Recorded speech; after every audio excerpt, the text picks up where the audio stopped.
Before we get started on this double chapter feature, just wanted to say my crazy conspiracy theory from the last video about the possibility of the ending of the spring arc is still holding strong 2 chapters later. Just gonna give myself a little pat on the back for that one. Let's see how it holds for the remaining chapters of this volume. Anyway, on to the double review. And wouldn't you know it, it's another daily life chapter. The kind of chapters that are the hardest to review. Though this is a new flavor of daily chapter, it's the flirty one, the lovey-dovey one, whatever you want to call it. And yes, for this style we'll be going over every single scene with all 29 girlfriends across these 2 chapters. Not only that, but we are going to be doing the one thing that the YouTube algorithm loves. We will be ranking them. And I know that's what you guys love because the ranking of the 27 girlfriends is still one of my most viewed videos. Feels like I should revisit that again sometime soon, but we've only added 2 more girlfriends since then. Feels a little premature. Let me know in the comments what you think would be a good time to revisit that video topic. But without further ado, let's go over and rank these flirty dates. Buckle up for a long video, we got 29 dates to go through. I'm Moonlight150 from A Slice of Gaming, and this is my overview of Chapter 180 and 181 of the 100 Girlfriends manga, Rentaro's daily life with his girlfriends Part 1 and Part 2.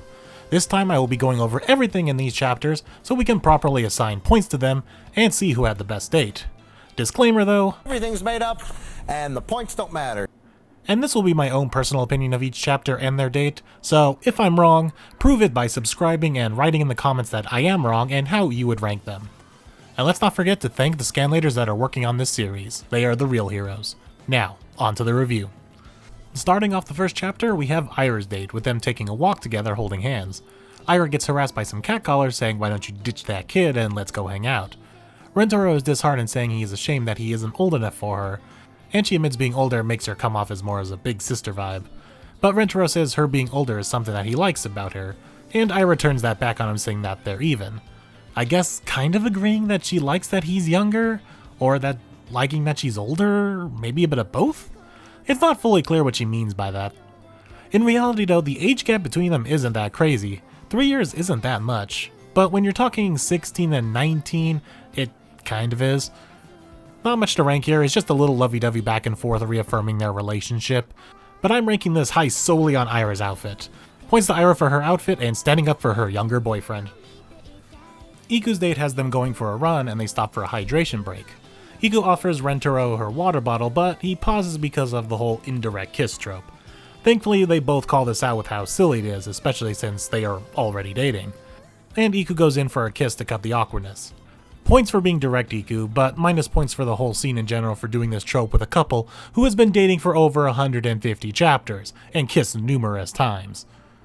And yes, we're referring to time now as chapters because this manga refuses to acknowledge hours and days and weeks and months.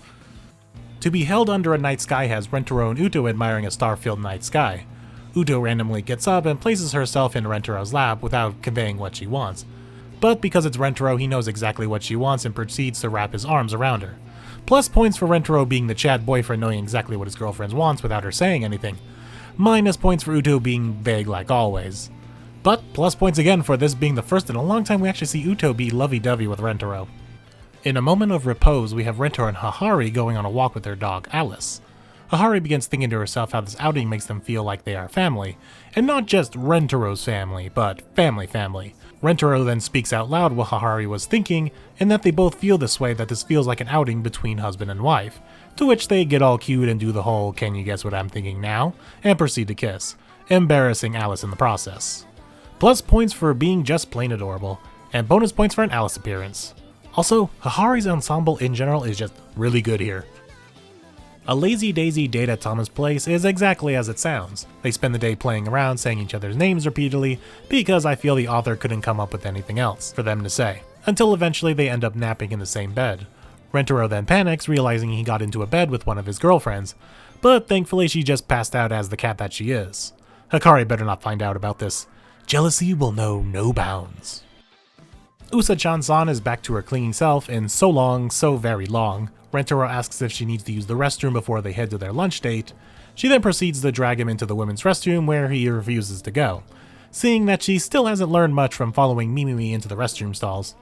She forces herself to separate from Rentaro to go to the bathroom and looks less like herself and more like a depressed Springtrap when there are no kids to kill in the pizzeria.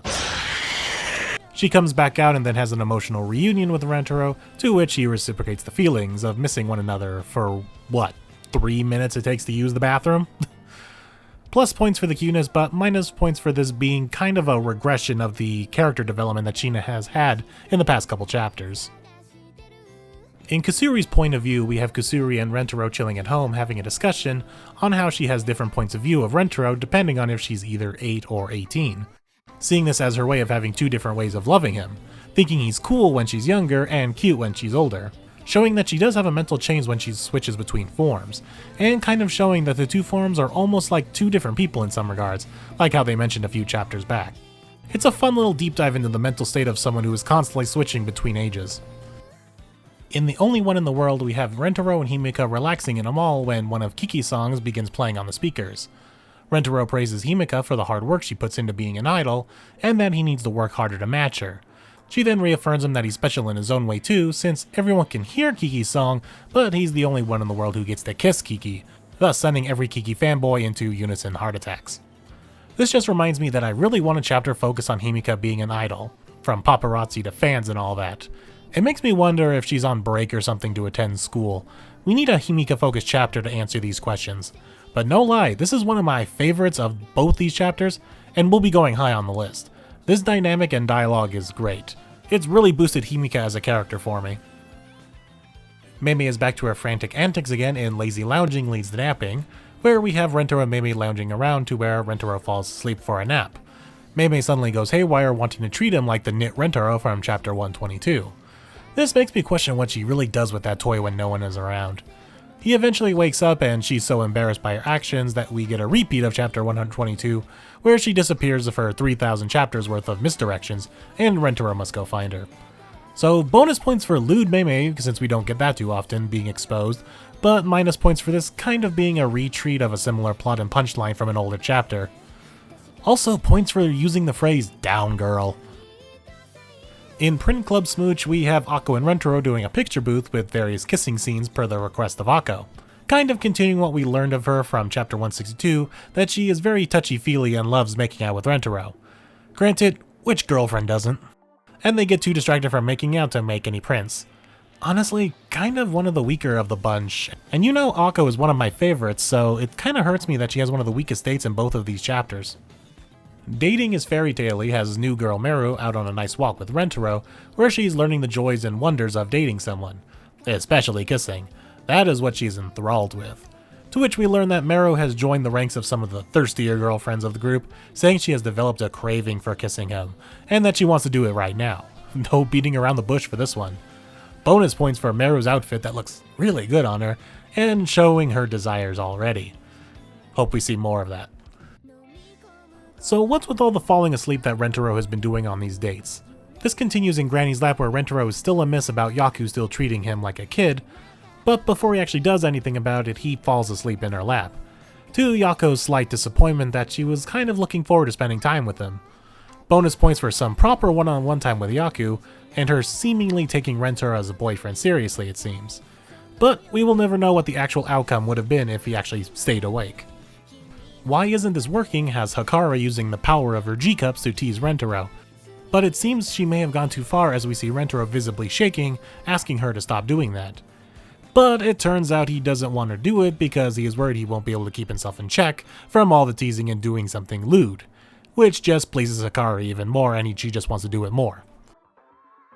Kurumi at the arcade is exactly as the name implies. Kurumi is on a date with Rentaro at the arcade. Rentaro tries to win Kurumi some prizes, but falls to the trap that is arcade gambling. Turns out Kurumi has a secret skill of being good at arcade games from lots of practice of trying to get snacks from similar machines. Rentaro apologizes for not being able to get her anything, but she's just secretly happy to watch him try.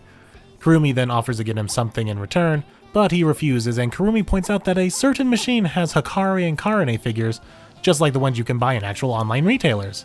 Convenient subtle advertising is subtle and convenient. And for the finale of the first part, we have Shizuka request kisses. Rentaro and Shizuka read a book together at Shizuka's house. She comes across a kissing scene in her book which puts her in the mood to feed her addiction, much like Meru.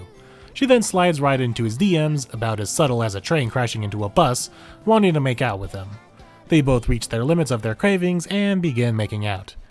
Shizumama is right out the door, remembering that Shizuka is a high schooler now, and just stands outside the door listening to them make out, waiting for the best time to go in and deliver the drinks that she is offering, which never comes. Damn you two. Now with chapter 180 covered, let's go to the ranking board. We'll be cutting to an unscripted Moonlight for this part. Take it away, unscripted Moonlight. Alright, thank you, pre-recorded Moonlight. Yes, I'm here doing a live tier list of the dates so far. Oh, wait, I forgot to pull up the chapter here. So we're only going to be ranking the ones right now of chapter 180. So that is... So let's just do them in order. So we did... Ira was first. Where's Ira? There she is. So it wasn't anything interesting, but it wasn't bad. It was cute. And like, just reaffirming that, this slight age gap relationship between a high schooler and a college student is still steady. But it wasn't just date-wise. So I don't know. Let's throw it in B for now and see how it shapes up.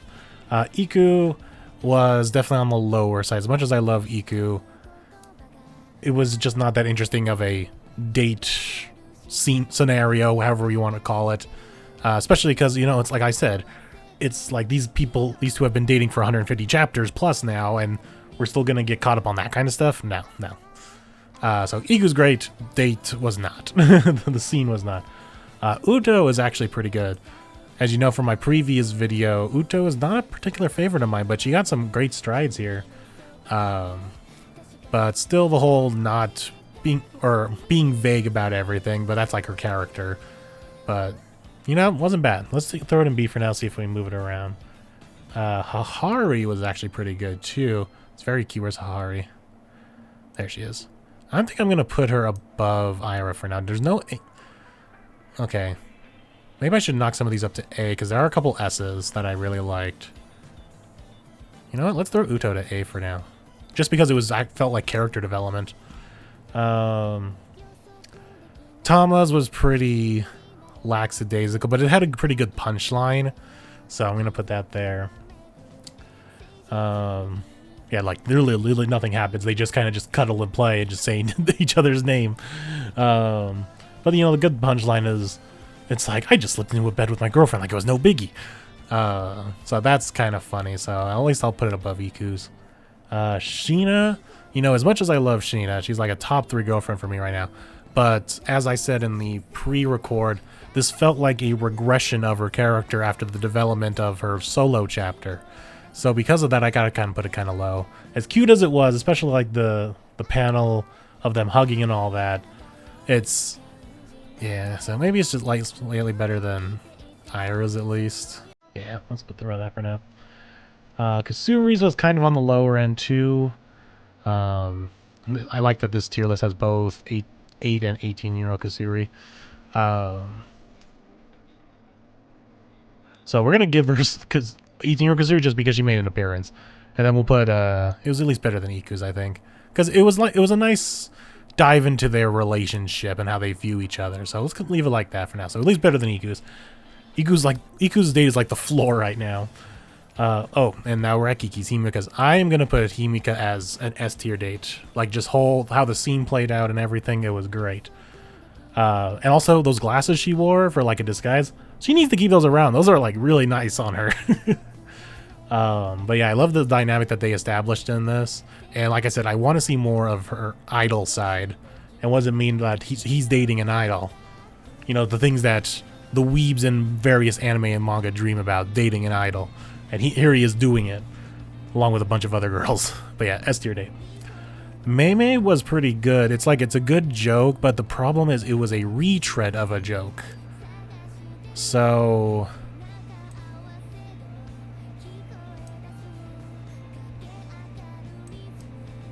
Yeah, the retread. We might need to put the retreads lower. Maybe we could put like these two up here.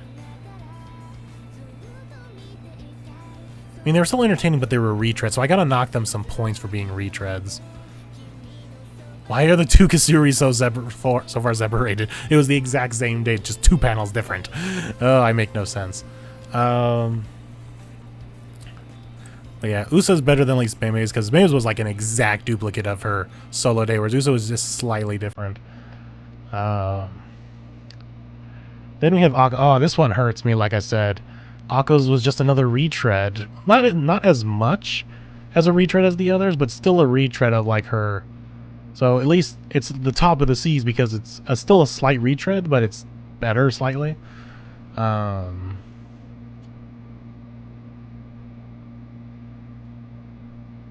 feel like there needs to be some kind of other level here. Anyway, let's move on. Oh, Meru's was really good. I might even be an S. Maybe high A. Let's see how that plays out. This was really good. It was fun to see that she has a lewd side to her that she has developed. Yeah, let's leave it for there for now. I feel like I need to restructure this somehow, this whole middle section. Yaku was kind of disappointing. If they actually did do a date of some kind, that would have been nice. You know what? I'm just gonna have just the one Kasuri here. Maybe that'll make it easier on my brain. At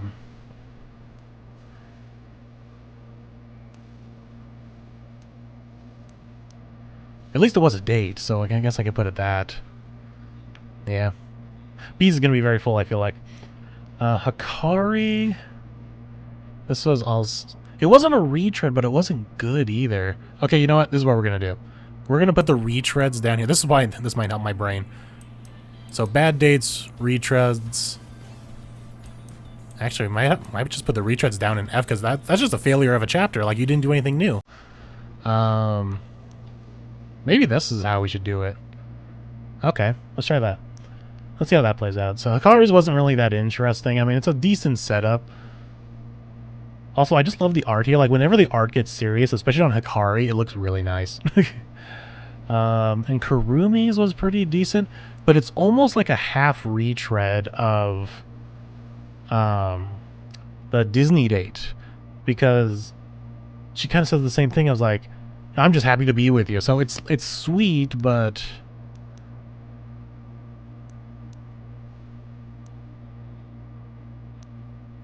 it's kind of a retread. So it's like a good retread, but it's not as much as these. Yeah, let's do that.